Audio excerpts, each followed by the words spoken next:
सुना। राम राम राम लिखो राम राम राम लिखो राम राम राम राम राम लिखो राम राम राम राम राम लिखो। प्यारो है नारायण नाम अंत में करे जन्मई से काम।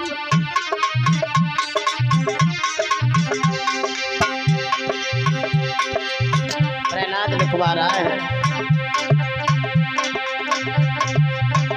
बोलो श्री राम जय राम जय जय राम बोलो श्री राम जय राम जय जय राम। कौशल्या के प्यारे राम कौशल्या के प्यारे राम अरे दशरथ राज दुलारे राम बोलो दशरथ राज दुलारे राम बोलो श्री राम जय जय राम बोलो श्री राम जय राम। ताली बजाओ हाथ उठाए।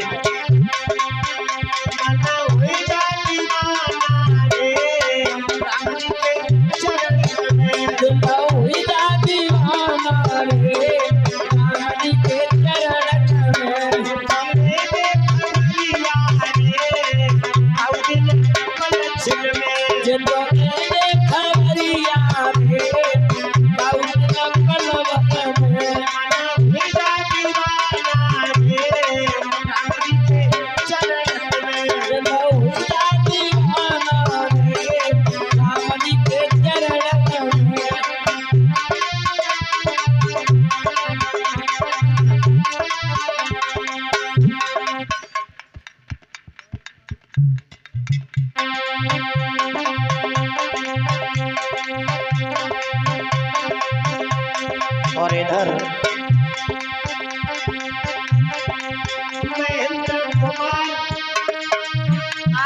का मित्र होता है।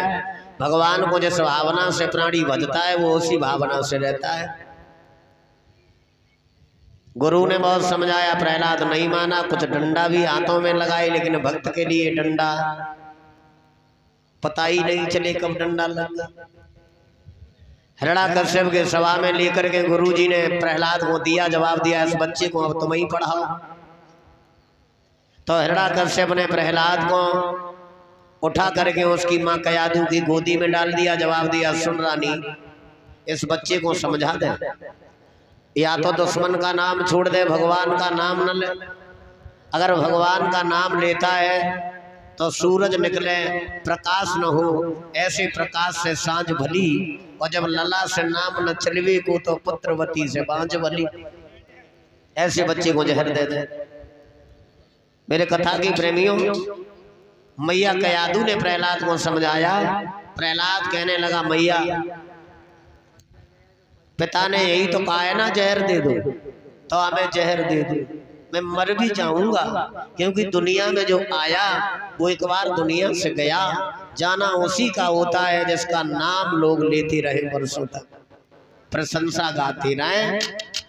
प्रहलाद क्या बोला, मैया कि राम का नाम लेके जो मर जाएंगे तो अमर नाम दुनिया में कर जाएंगे।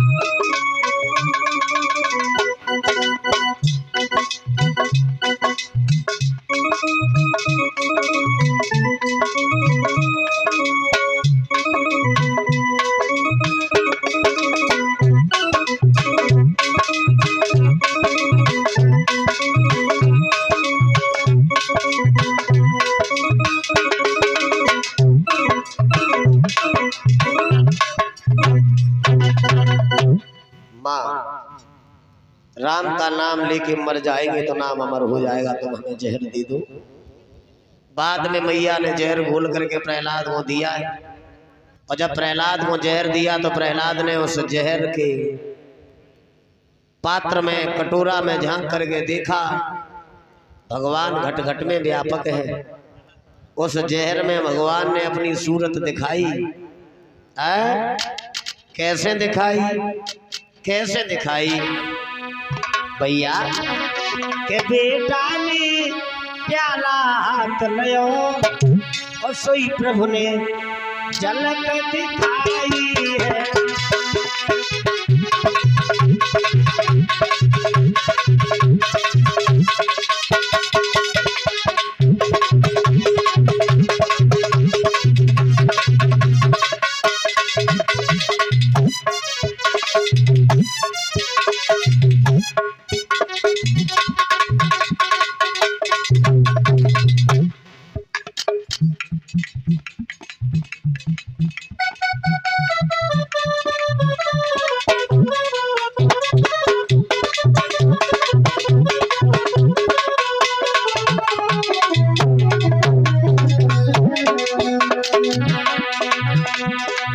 प्रहलाद ने प्याला हाथ में लिया और जब हाथ में प्याला पकड़ा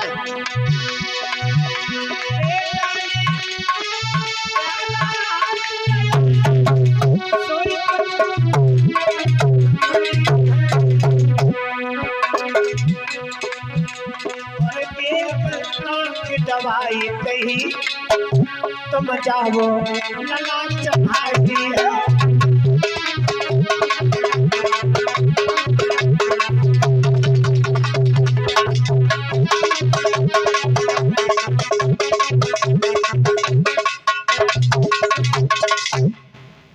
क्या कहा? जवाब दिया इस जहर का पान करो। प्रहलाद ने उस हलाल जहर का पान कर लिया दोस्तों, तब तक दान आ गया दोस्तों। मगर जहर का असर प्रहलाद के शरीर पर नहीं गया।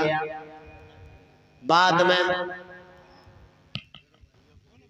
सर्पों में छुड़वाया प्रहलाद को, सर्पों ने भक्त के लिए जहर का त्याग कर दिया। कांटों में फेंकवाया, भक्त के लिए कांटे फूल बन गए। पहाड़ों से फेंकवाया, पहाड़ भक्त के लिए धूल बन गए। बाद में अपनी बहन होलिका को लेकर के जाता है, और जब होलिका को प्रहलाद लेकर के गया और होलिका के पति का भी पद इसी प्रहलाद के पिता हिरण्याकश्यप ने ही किया था। परीक्षित जी, सगी बहन का स्वाग इस भैया ने लूटा है। लड़की की वो जाते है जैसे कपिला गाय, और बिन भैया की बेदली रूठ कौन घर जाए।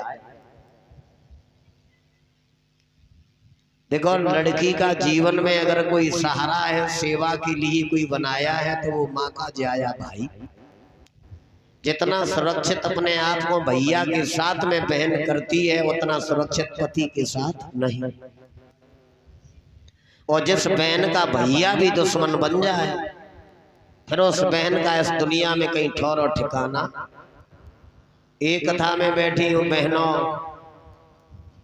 जिंदगी में हर किसी से बिगाड़ना, मगर माँ के जाए भैया से कभी नहीं बिगाड़ना। और ये बात खैर बहनों के ही ऊपर नहीं है, भाई लोग भी जरा ध्यान दें।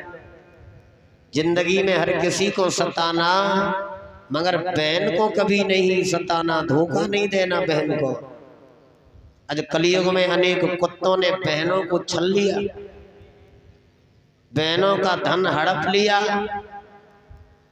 पति खत्म हुआ, बहन को बहला फुसला करके ले आए परीक्षित जी, और मुकदमा लड़वाओ बहन से, और पैसा खाए गए भैया और भाभी।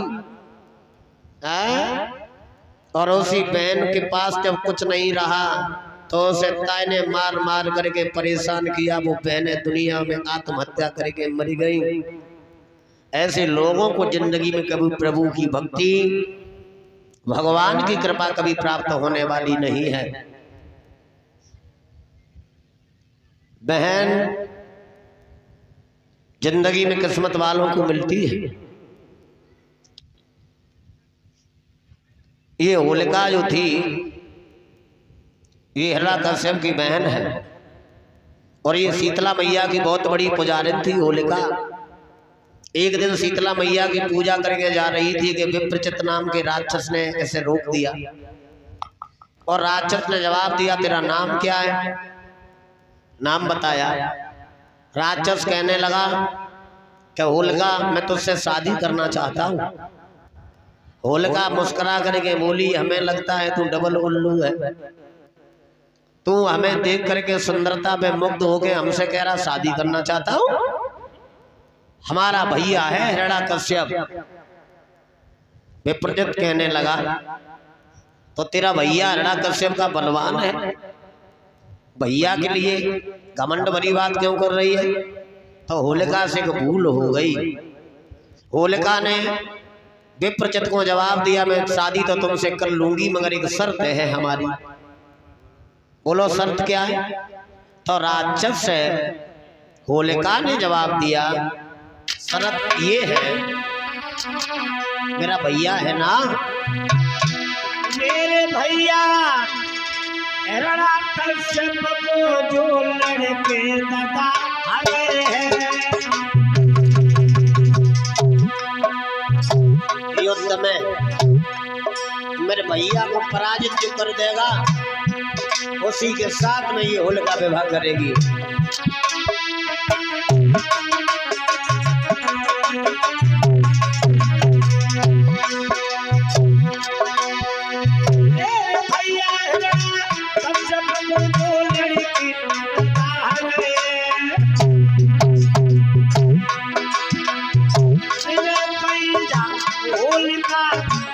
दुल्हन बन गए।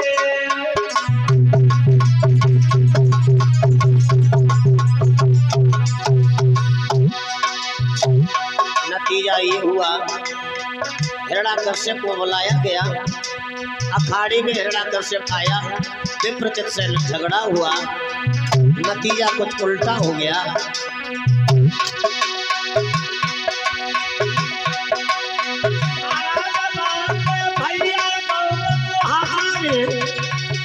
सोई हुई मजबूर के पहले होलिका लाई भमरिया,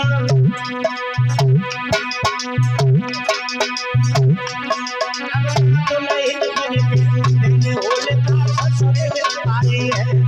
सोई दुल्हन बन के पहले होलिका ससुरे में आई है।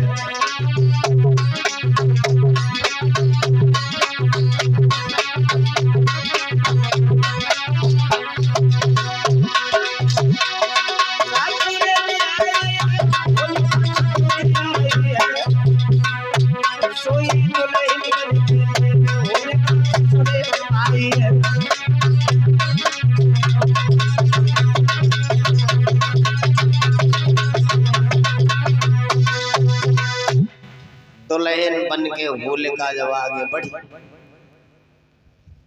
ले आओ। ये रिश्ता हिरण्यकश्यप को बिल्कुल अच्छा नहीं लगा। परीक्षित जी सोचने लगा, जिस दुष्ट ने हराया बहन ने उसे पति बनाया और बहन तेरा स्वाद नहीं रखूंगा। थोड़े समय के बाद बहन के घर आने जाने लगा और जीजा सारे में इतनी सलाह भई, इतनी सलाह भई, खाए तो संग कहूँ, जाए तो संग, नहाए तो संग, सोए तो संग। और जिंदगी में हर किसी पे विश्वास करना,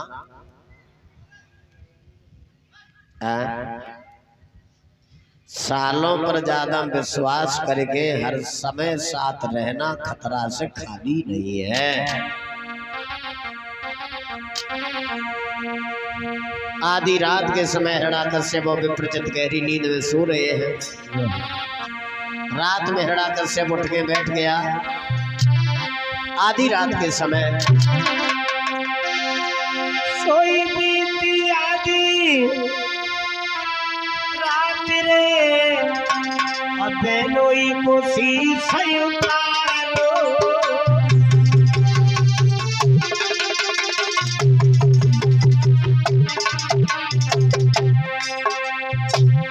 आधी रात के समय जैसे हिरण्यकश्यप ने अपने हाथों से पैर होलिका के पति का सर काट दिया।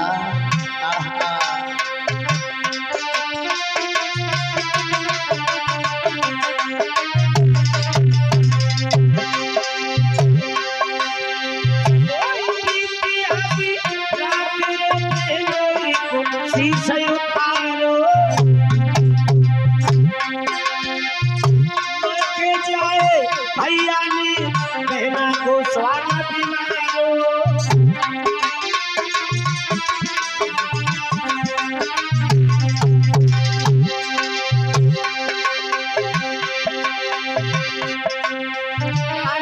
दुष्ट में दिल में करो विचार, अरे आधी रात के समय बने थे कोई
भाइयों, बहनोई को मार दिया। मारने के बाद रात में निकल के चला गया। बोल लो कुछ दान भक्तों का आया है।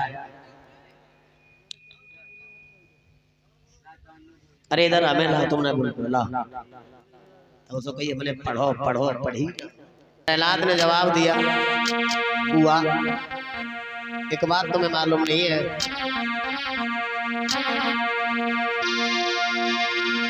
जाने फूफा को मारो है, वो भैया खास तुम्हारो है, और जाने चाचा को मारो है, वो बबला खास हमारो है।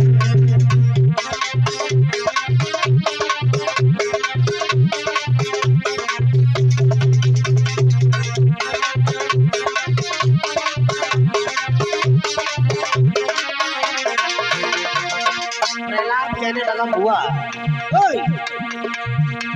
जिसने तुम्हारे पति को मारा है, यानी जिसने हमारे फूफा को मारा है, वो भैया खास तुम्हारा है, और जिसने हमारे चाचा को मारा है, जिसकी वजह से हमारा पिता भगवान का दुश्मन है, जिसने चाचा को मारा है वो पिता खास हमारा है। क्या कहा?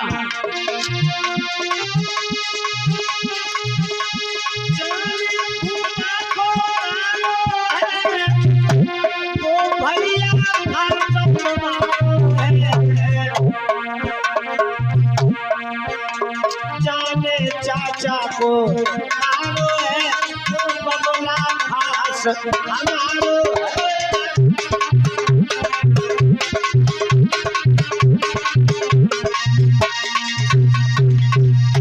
जवाब दिया, जिसको दुश्मन बता रही वो पिता है हमारा। होलिका कहने लगी मैं अग्नि में बैठा लेके जला दूंगी तब क्या होगा? प्रहलाद बोला जलाओ। तो गोदी में बैठाला गया है प्रहलाद को। हिरण्यकश्यप ने अग्नि लगाई, और जब हिरण्यकश्यप ने अग्नि लगाई है, हवा इतनी तेज परीक्षित जी आई है कि होलिका तो फिरंगी बन गई। भगवान की लीला थी, वो चीर उड़ करके प्रहलाद के बदन में लिपट गया, होलिका जल करके राख हो गई। बोलिए भक्तों भगवान की जय। होलिका जल के राख होती है आकाश से देवता रंग अमीर फूल की बारिश करने लगे। उस ही दिन से भारतवासी होली का त्योहार मनाते हैं और देव वृंद रंग से खेले अब राक्षस धूल उड़ाते हैं। बात तो सही है। आज भी जिनकी देवता प्रति है वो रंग अमीर से होली खेलते हैं। और जो हिरणा कश्यप के खानदान के राक्षस हैं वो आज कल होली में हमने देखा है कि 1 साल की गंदी नाली सब साफ हो जाते। बात तो सही है। वैसे जेठ दादा को पानी देवे के छोटी बहू नहाए जाते शर्म लगते हैं। और होरी पे जेठ दादा की परिया में लाठी नंबर पाई तो बेकार ही हो रही है। सही कह रहे। आजकल की महिलाएं लज्जा की चुनरिया खुटी पे रख देती होली के त्योहार पर। ये त्योहार इतना पवित्र त्योहार था, यानी था, है नहीं अब था। 1 साल की सारी बुराइयां होली पे खत्म हो जाती थी।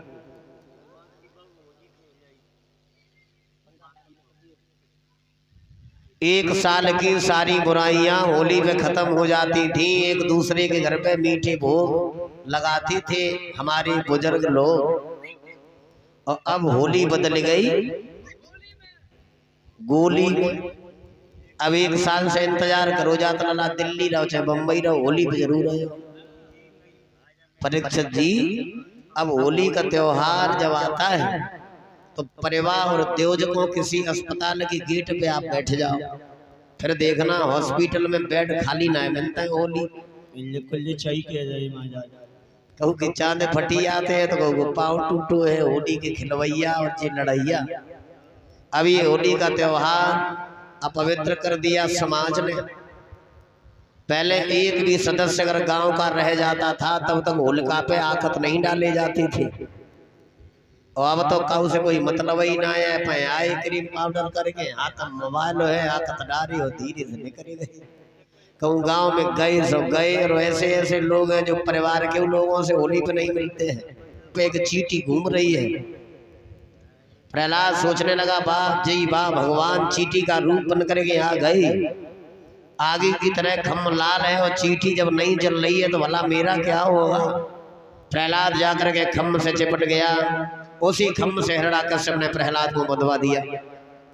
तलवार लेकर के सामने खड़ा हो गया। बोला अब बता तेरा भगवान कहाँ है। प्रहलाद बोला हमें तुम अब भी अंधे लग रहे हो। हमें लग रही तुम्हारी योगी आंखें फूट गई। तुम्हें यही पतो ना है भगवान कहाँ है। हम में है, तुम में है, बाबुल सभी दरबार में। खम्म में है, पृथ्वी में है, बाबुल तेरी तलवार में। दुनिया में जिसका नाम है उसमें भगवान का अंश है। मारना चाह प्रहलाद को भगवान नरसिंह का रूप लेकर के प्रकट हो गए। जवाब दिया वरदान बोल।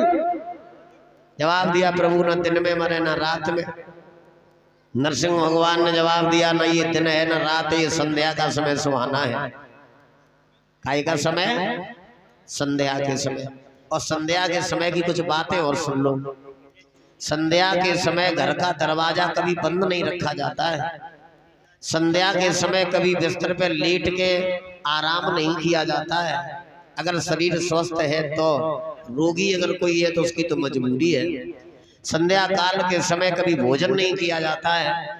संध्या काल के समय विद्यार्थी कभी विद्या अध्ययन नहीं करता है। संध्या काल के समय घर की स्त्री को कभी मेन दरवाजे पे नहीं खड़ा होना चाहिए। अब मैं सवाल कर दूं इतनी भीड़ में कि संध्या काल का समय होता कौन सा है, तो शायद ही है कि किसी को मालूम हो। संध्या काल का समय क्या होता है? संध्या काल का समय होता है सूरज अस्त होने से 45 मिनट पहले और सूर्य अस्त हो जाने के 45 मिनट बाद तक के जो बीच का समय है ये संध्या काल का समय रहता है। जवाब दिया प्रभु अब ना भीतर मरे ना बाहर। भगवान ने जवाब दिया ना भीतर हो ना बाहर, दहली पे हो। ना ऊपर मरे ना नीचे। भगवान बोले तुम गोदी में हो। ना नर से मरे ना पशु से। प्रभु बोले ना हम नर है ना पशु, आदि नर है और आदि पशु है। भाइयों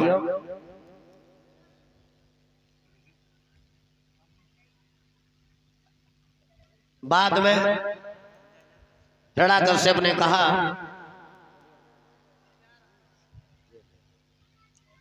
भगवान न 12 महीना में मरे तो उस समय भगवान ने 13वां महीना बनाया, जैसे हिंदू धर्म में कहते लौंद का महीना। ये हर साल आगे पीछे पड़ता है। प्रहलाद को छोड़ करके राक्षसों को मार मार करके भगवान ने वो नगरी उलट पुलट कर दी है। अब आए कीर्तन भगवान का बोलते हैं। प्रहलाद को सदा सदा के लिए भगवान ने वरदान दिया है और प्रहलाद ने भगवान से यही मांगा है कि तुम्हारी जैसी गुरु माता और हमारी जैसी मैया और मेरा जैसा पिता हमें पूर्व जन्म में भी मिले। क्यों?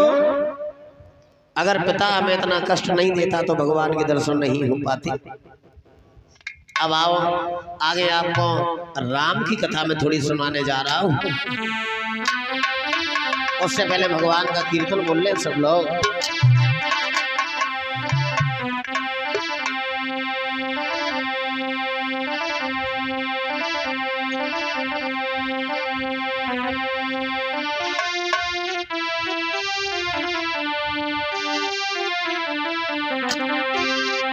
मनहारी का भेष बनाया, श्याम चूड़ी बेचने आया। मनहारी का भेष बनाया, श्याम चूड़ी बेचने आया। झलिया का भेष बनाया, श्याम चूड़ी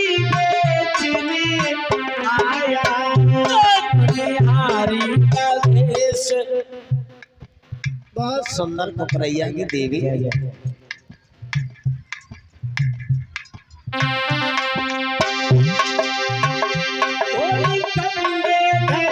जिसमें चूड़ी भरी,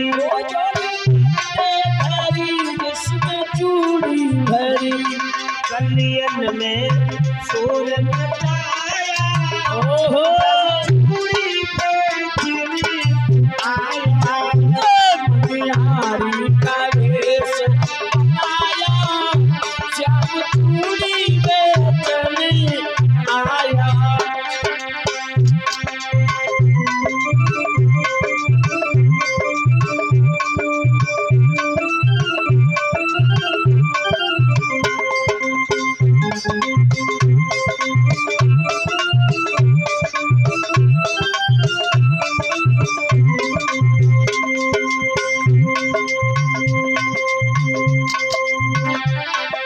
ताली मन से बजाओ सब लोग और गाएं हमारे साथ। मनहारी का भेष बनाया, सब चूड़ी बेचने आया। मनहारी का भेष बनाया, श्याम चूड़ी बेचने आया। राधा ने सुनी ललिता से कही, राधा ने सुनी ललिता से कही, मोहन को भरत बुलाया। जय हो सब चूड़ी बेचने सुतरा मोहन को तुरंत बुलाया, श्याम चूड़ी बेचने आया।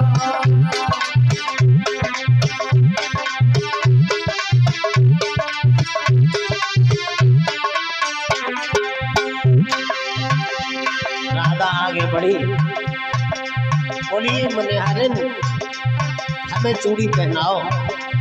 कैसी पहनाओगी? तो राधा ने जवाब दिया चूड़ी लाल में पहनूं, चूड़ी हरी ना पहनूं। चूड़ी लाल नहीं पहनूं, चूड़ी हरी नहीं पहनूं। मनहारिन पूछने लगी धीरे से कैसे रंग की चूड़ी पहनोगी? तो राधा बोली श्याम रंग वही आया, वो चूड़ी बेचने आया।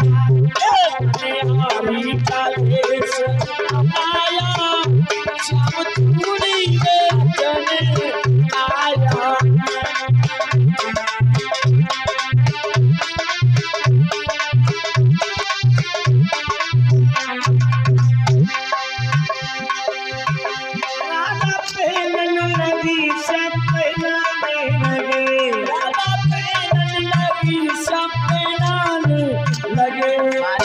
कन्हैया की लीला।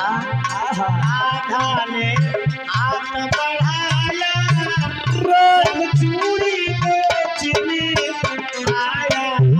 राधा ने हाथ बढ़ाया, जब चूड़ी बेचने आया।